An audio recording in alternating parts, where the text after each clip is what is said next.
This is Calao Cave. Yay!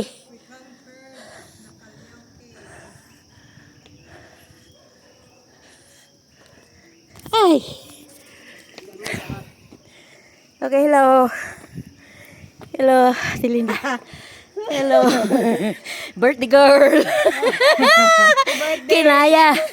Kinaya ng birthday girl. 184 84. steps. Tapos na.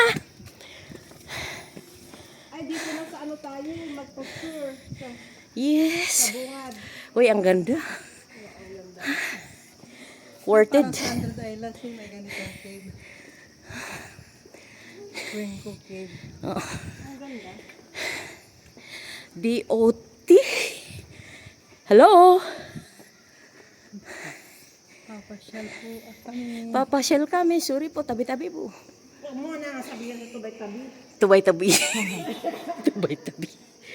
Ano sinasabi ni ano Father. Father Jeff dapat ang Holy Spirit ang tawagan mo. Hindi yung tabi kayo dyan. Thank you for your Lord for your beautiful creation. Yes. Nakarating kami. We came from your Lord, napakaganda naman ito. creation. First time kong makarating dito. Ayun ang simbahan. Anong ginagawa nila doon? Pwedeng tumayo dyan. Picture. Picture din na kayo. Kayo. Meron nyo Ay, may ano, may tubig.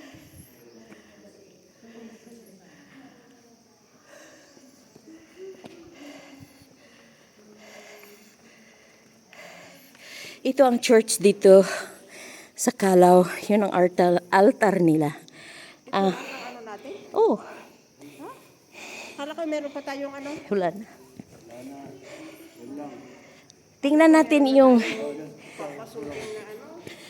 natin yung ilaw na nag-iilaw sa altar.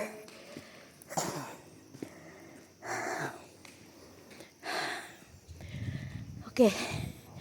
This is our adventure, guys. Nakarating kami ng Calao Cave. Napakaganda dito. Wonderful. God's creation. Look at that. Swerte kasi walang ulan ngayon. Yun lang. Walang misa. Tapos doon, mayroong sculpture. Tingnan mo, nagre-ray yung init. O shadow ng init na pumapasok dito sa yun, ang butas ng cave. Parang ganun din sa Genting, Malaysia. Nung umakyat kami doon sa cave ng Buddha. Kaso mas mataas pa yung hagdanan na inakyat.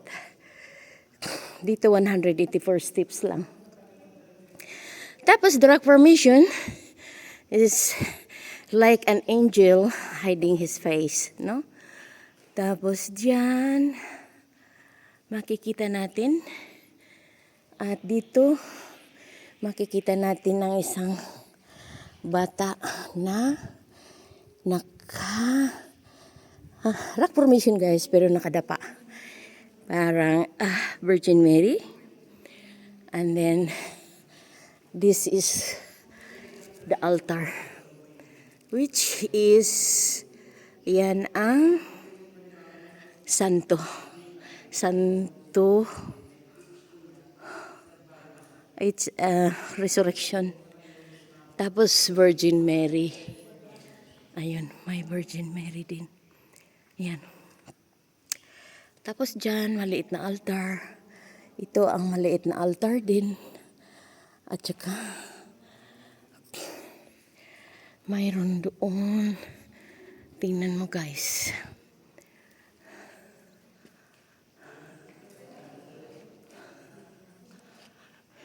Pwede pa yata tayong pumunta dito, oh. Ayan ang butas ng cave na ito. Grabe, guys, ang ganda.